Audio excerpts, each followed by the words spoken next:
Walang makakalaban sa kanya. Isang tao lang, natalo ang apat na hari sa Zinwo Academy. Kabanata 2885 hanggang Kabanata 2886. Kabanata 2885. Langya. Nang makita ito, agad namang namutla ang mukha ng tatlong natitirang hari, ngunit sa sandaling iyon, lahat sila ay naipit ng batas ng patay na kahoy, hindi makalikas pansamantala.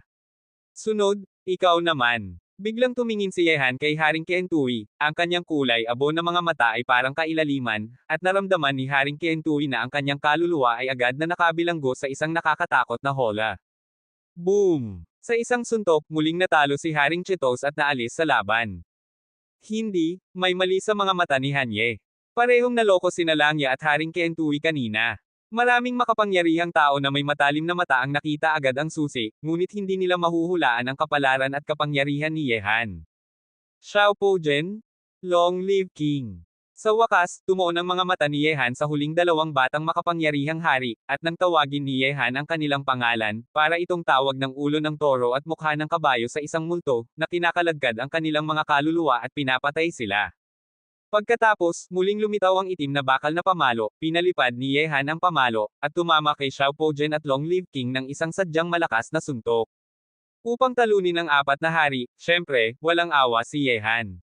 Saksi ang Xiao Pojen at Long Live King sa matinding pinsala. Ang apat na hari na nagkaisa ay isa-isa ring natalo kay Yehan. Sa sandaling ito, ang pagkagulat sa mundo sa loob at labas ng Zinwo Academy ay naging tahimik, at ang buong kawalan ay napakatahimik. Natalo ang apat na hari, at pinagpawisan ni Yehan ang Mountain True Martial Arts Academy sa kanyang tagumpay. Sa itaas ng kawalan, natalo ang apat na hari, at yumanig ang mundo. Sa sandaling ito, lahat ng mata ay nakatutok sa napaka-shockang na tagpong ito. Hindi makapaniwala ang lahat. Oras na ang apat na hari ay nang ibabaw kay Yehan, ngunit nang ipakita ni Yehan ang batas ng patay na kahoy, at ang makapangyarihang paraang iyon, biglang nagbago ang sitwasyon sa nakakagulat na paraan. Natalo ang apat na hari. Bagamat nasugatan si Hanye, kung ihahambing sa pagkatalo niya sa apat na hari, halos walang epekto ang kanyang pinsala. Isang tao ang natalo ang apat na hari ng sabay-sabay. Ang lakas at paraan ni Hanye ay talagang kamangha-mangha. Ang nangyari sa kanya ay lampas na sa karaniwan sa martial arts. Paano ba siya nagpakahusay? Oo, gamit ang kanyang 9 Revelations Supreme Realm, ang kanyang lakas sa labanan ay naging labis na abnormal. Talagang mahirap makahanap ng isa pang tao sa God and Demon continent na katulad niya, at siya ay nasa 9 Revelations Supreme Realm na. Hinahawakan niya ang kapangyarihan ng dalawang uri ng batas, bukod pa rito, ang kakaibang paraan ng pagpatay gamit ang kanyang mga mata kanina, at ang kanyang makapangyarihang katawan, siya ba ay reinkarnasyon ng Heavenly Emperor? Hindi posible. Bagamat ang Heavenly Emperors ay walang kapantay na makapangyarihang tao sa mundong ito, kapag namatay sa labanan, hindi nila kayang dumaan sa 6 na rounds ng reinkarnasyon, at mawawala sila sa mundong ito. Ngunit ang Hanye na ito ay napakahusay na kayanan niyang makipantay sa mga walang kapantay na tauhan ng lahat ng lahi. Ang nangyari sa kanya ay talagang mahirap ipaliwanag sa karaniwang kaalaman sa martial arts. Oo, tanungin si Sister Ching, nagtagumpay na ang Young Master, at ngayon natalo na rin ng Young Master ang apat na hari. Sa mga henyo sa ilalim ng 50 sa Zinwo Academy, wala nang makakalaban. Masayang-masaya si Mohailan, at ang tagumpay ni Yehan ay mas nakaka-excite pa kaysa sa pagkatalo niya sa apat na hari. Tumango rin si Nan Wenqing na may ngiti. Ngayon, maaari na niyang mapanatili ang kanyang kapanatagan. Sok-sok! Gaya ng inaasahan sa boss, ang force value nito ay mas abnormal pa sa abnormal. Ang mga mata ni Leng Shuya ay kumislap ng paghanga, at siya ang unang henyo ng parehong henerasyon na hinahangaan ni Leng Shuya mula pagkabata, kahit na wala sa apat na hari ang may kakayahang supulan si Leng Shuya. Maging kilala sa unang laban, at malalaman ng mundo na simula ngayon, sa kontinente ng mga Diyos at demonyo, sino ang hindi makakaalam ng iyong pangalan, Hanye. Ang mga eksperto ng Yun family ay may pahinga sa kanilang mga mata. Pinuntahan nila ang batang ito, at hindi sila pinabigo. Sila, ang Yun family at si Yehan, ay nasa parehong bangka. Shen Yu, kung talagang gusto mong habulin ang hinaharap mag-isa, sa tingin ko siya ay isa sa pinakapotensyal na kandidato. Pinigilan ni Elder Tianqing ang pagkabigla sa kanyang puso at sinabi kay Ji Chenyo. Nang marinig ito, bagamat hindi tumango si Ji Chenyo, hindi rin siya tumanggi. Sa loob at labas ng Zinwo Academy, yumanig ang langit at lupa. Bagamat nasugatan, nakatayo pa rin ng buong pride si Yehan sa kawalan, at ang liwanag ng kanyang katawan ay nakasisilaw, hindi matutumbasan kahit ng apat na natalong hari. Sa sandaling ito, ang mga disipulo ng Zinwo Academy na nanunood sa tagpong ito sa pamamagitan ng Bronze Mirror ay hindi matanggap ang katotohanan na ang apat na pinakamakapangyarihang tao sa ilalim ng edad na 50 sa Zinwo Academy ay natalo sa isang tao. Hehe, ang isang tao lamang ang nakakaapekto sa susunod na klase ng mga estudyante ay isang natatanging bagay sa ating Zinwo Academy noon. Bagamat nakangiti ng mahinahon ang mga henyo sa Chenggu list, lahat sila ay naramdaman ang presyon ng batang ito. Ang Nine Tribulation Supreme ay napakahusay at nakakatakot, ngunit kapag pumasok siya sa realm ng indestructibility, semi-holy, at holy king, gaano kaya siya magiging malakas laban sa langit? Sa kawalan, nagbago ang anyo ni Yehan.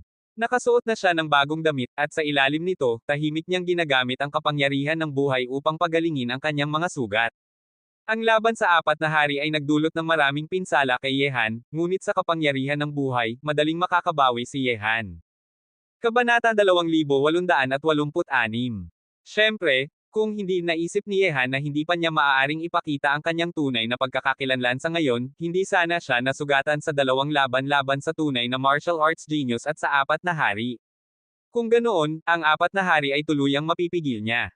Ngunit ang lakas ng apat na hari ay talagang nakakatakot. Hindi lamang nila nasaktan ang nabaliw na crusader ni Yehan, pinilit din nila si Yehan na gamitin ang batas at kapalaran. Ang pinakamakapangyarihang mga tao ng mas batang henerasyon, bukod sa Kang Tian Burial, ay nakaharap ni Yehan ang pinakamakapangyarihang apat na hari at si Leng Shuyan na narito. Sa sandaling ito, nagtipon muli ang apat na nasugatang hari. Sa likod nila ay naroon ang mga henyo sa Zinwo list at maraming immortal na disipulo mula sa Zinwo Academy. Nang tumingin sila kay Yehan sa sandaling ito, kahit na sila'y nag-alinlangan, kinikilala nila na ang kabataang ito ay ginagalang ang bundok at ang Zinwo Academy, at isang tao ang nagpatamba sa lahat ng henyo ng kanilang henerasyon. Ang labang ito, natalo kami, ngunit ikaw ang nanalo. Pinigilan ng apat na hari ang galit sa kanilang puso, at tumingin kay Yehan ng may komplikadong damdamin. Kahit silang nalabis na hindi nasisiyahan kay Yehan, ay kumbinsido na ngayon, at ang apat sa kanila na nagkaisa ay natalo sa kanya. Paggalang sa anumang henyo. Nang makita ang tagpong ito, naging tahimik at malungkot ang mundo. Nang makita ang batang lalaki na nakaharap sa maraming henyo ng Zinwo Academy, nakaramdam sila ng kaunting damdamin. Kanina, sino ang mag-aakala na magtatagumpay ang batang lalaki sa paggalang sa Zinwo Academy? Walang sino man. Lahat ay nanunood kung paano mapapahiya ng Zinwo Academy ang batang lalaki, ngunit sa huli, siya mismo ang bumaligtad sa buong sitwasyon gamit ang kamangha-manghang lakas sa laban. Sa labang ito, ang hanya na ito ay magiging tanyag sa buong mundo, at makakaupo siya sa pantay na antas sa mga walang kapantay na tauhan ng lahat ng lahi. Lahat ay iniisip sa kanilang sarili, walang pangangailangan na pagdudahan ito. Tinatanggap. Kalma ang mukha ni Yehan, at muling tumingin sa Zinwo Academy. Ngayon na nagtagumpay siya sa paggalang sa bundok, oras na para tuparin ng Zinwo Academy ang kanilang pangako. Buzz. Muran, nakakita ng bahagyang pag-alog sa hangin mula sa loob ng sinaunang arko. Pagkatapos, sa harap ng apat na hari at iba pa, lumitaw ang isang grupo ng malalakas na tao na may labis na nakakatakot na aura, at sila ang 10 elders ng Zinwo Academy at ang dean ng ika-4 na courtyard. Bilang superpower sa realm ng Holy Wheel Emperor, ang kanilang katayuan sa Holy State at sa buong Central God Territory ay napakataas.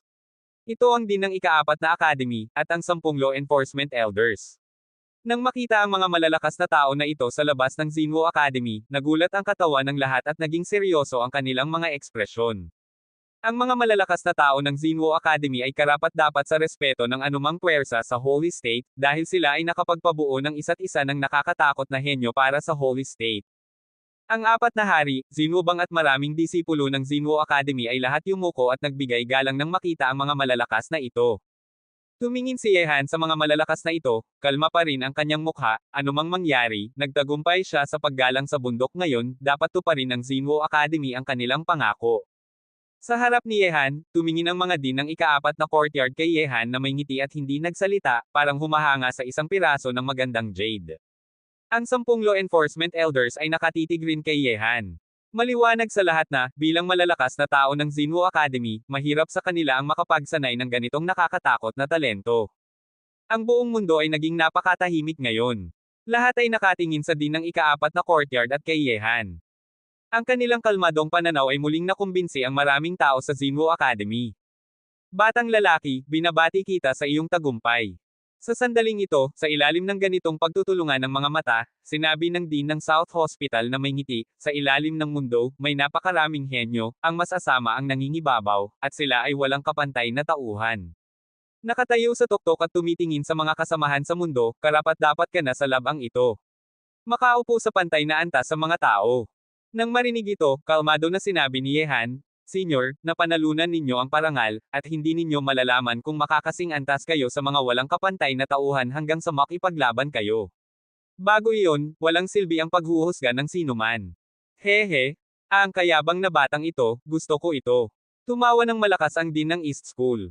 Hanye, ikaw ang una na natalo ang lahat ng henyo sa ilalim ng 50 sa aking Zinwo Academy. Bata, talagang pinahahalagahan kita. Paano mo gustong sumali sa aking Zinwo Academy? Kung may hiling ka, huwag kang mahihiya. Siyempre, kung makakasali ka sa aking Eastern Academy, maipapangako ng Dean na sa hinaharap, walang sino man ang gagapiin ka sa God's domain. Ikaw, bata, ay kakalabanin ng Dean hanggang sa huli. Nang marinig ito, nagulat ang mga dating tahimik na tao sa mundo. Hindi sila nagulat na nagustuhan ng Zinwo Academy si Yehan. Pagkatapos ng lahat, natalo ni Yehan ang 4 na hari mag-isa. Ang mga salita ng Dean ng East Hospital, para kay Yehan, handa siyang pumayag sa anumang hiling, at handa siyang suportahan si Yehan sa likod ng kanyang likod. Ang maringil na Dean ng East Hospital, bilang isang superpower sa realm ng Holy Wheel Emperor, ang sinabi niya ay hindi kasinungalingan, ngunit ang sinabi niya ay kailangang tuparin. Nagulat din ang mga disipulo ng Zinwo Academy sa mga sinabi ng pinuno ng East Academy sa sandaling ito. Kahit ang pinaka-amazing na disipulo ng Eastern Academy sa ilalim ng 50, si King Cheetos, ay hindi nakatanggap ng ganitong trato.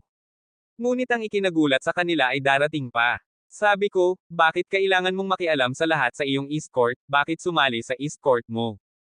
Ang North Court ko ay hindi rin mahina sa East Court mo, bata, ang pagsasanay sa East Court mo ay masyadong boring, mas mabuti pang sumali ka sa North Court ko. Ang mga disipulo ng North Court ko ay bihasa sa lahat, at maganda ang tanawin, ito ay tiyak na banal na lugar para sa pagsasanay. Sabi ng Dean ng North Court sa Dean ng East Court, at pagkatapos ay tumingin ng mapanukso kay Yehan. Ang North Court mo ay puro paslit na naglalaro ng salita at tinta, at lahat ng disipulo sa East Court ko ay hindi matitinag na henyo. Bata, sa tingin ko ay gagamitin mo ang stick method. Sa East Court ko, may makapangyarihang set ng stick martial arts, kahit hindi kasing galing ng Fushi Wushu, hindi rin gaanong masama, at makakabuti ito para sa iyo kung sasali ka sa aking Eastern Academy. Patuloy ang presidente ng Eastern Academy. Sige, tigilan na ang pagtatalo, ano bang ganda ng East at North Courtyards mo? Ang mga disipulo sa South Court ko ay pinapahalagahan ang pagmamahal at katwiran, hindi tulad ng grupo ng mga bata sa iyo na laging may intriga at sumisira sa atmosfera ng pagsasanay. Kung gusto mong pumili ng 4 na courtyard, ang South Court ko pa rin ang pinakaangkop sa pagsasanay. Bata, sumali ka sa South Court ko, at ipinapangako ko sa inyong dalawa. Wala talagang intensyon na sumuko ang pinuno ng South Court.